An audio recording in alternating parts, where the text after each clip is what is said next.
think the first distinguishing factor is not what the business does, but the level and depth and duration of the commitment. It's something that I think that is missed.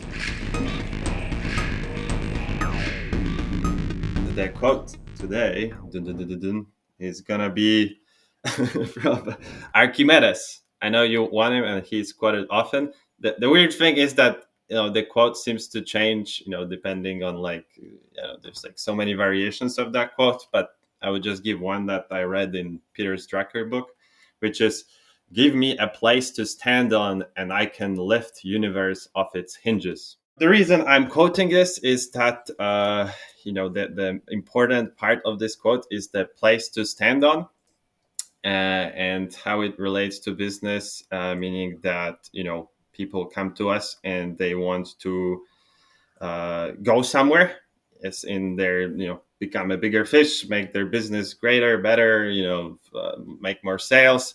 But usually, I think in your experience, the first part of the process is basically to figure out where they currently are, or who they actually are, and what their business actually is. So what Peter Drucker would say, like the decision on concentration, the area which gives the business most leverage. So what do you have to say about that whole process? Like, what are the strategies to do that? Like, what are some mental models you use to assess that? Or like, what are some common problems, myths, I mean, all we that could do cool jazz? exploded view on it. I take the individual components, kind of pick them apart. As a business owner, I don't work with startups anymore, right? So that's something that I have spent hours, probably 20 plus hours, training folks on our team to spot startups or startups in disguise, people that, I had someone the other day. So, yes, it's an established business model. Yeah, but this is a new business. Like they've never done it before, or never done it professionally, or never done it full time, or never done it for money. The If we're looking at business specifically, it isn't a rule. There's plenty of people that have a regular day job and have side hustles, right? And that, I think the first distinguishing factor is not what the business does, but the level and depth and duration of the commitment. It's something that I think that is missed. Commitment. That's the everyone talks about positioning, right? How do I position my brand? How do I position myself? But they rarely ever talk about how long it took to get to that position sometimes. And they definitely don't talk about how long they've stayed in that position. The New York Times bestseller list, I was just talking about Atomic Habits, James Clear's book. And that's, I think, one of the most successful like personal development books ever. And it was measured, its measurement was based on the fact that it was on the Amazon.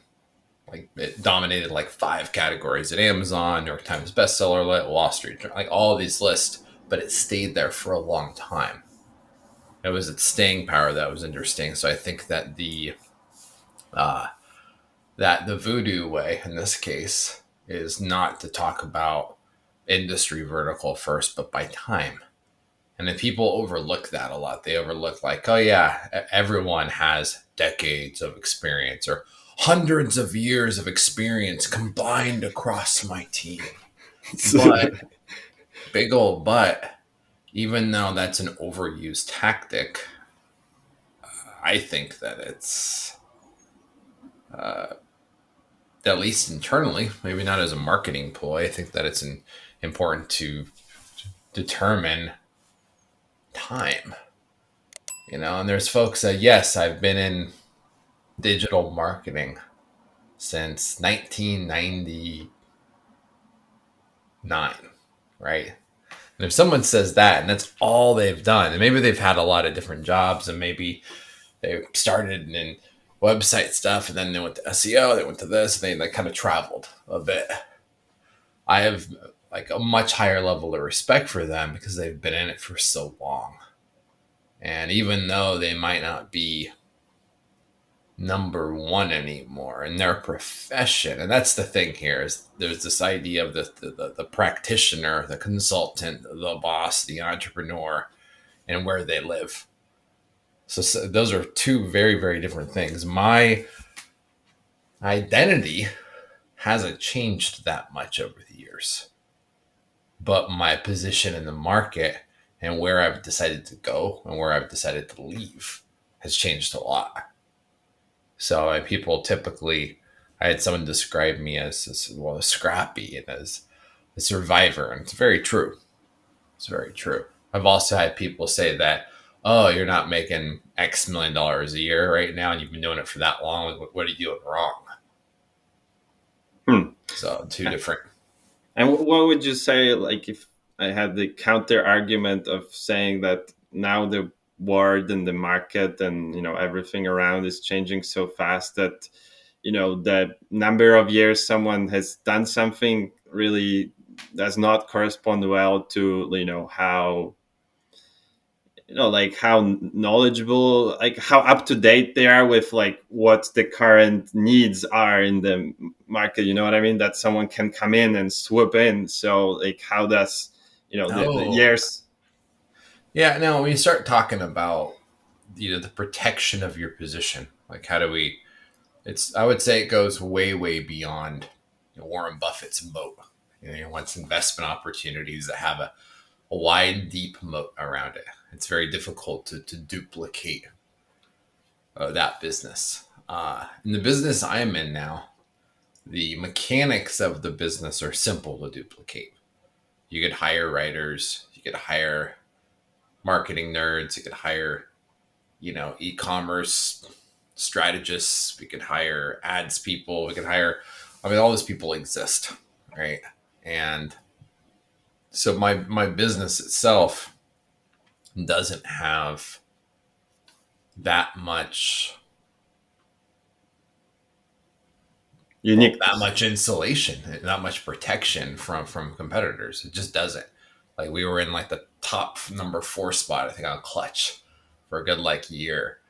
But we let our guard down for a bit. We got busy serving clients and not chasing reviews, and now we're like maybe like 9 or something. Like we got to get to way down the thing. Granted, it's very close. The level of variance is small there. So I imagine if I went and bribed a few people for reviews, I could probably get it back into the number 3 or number 2 spot, maybe.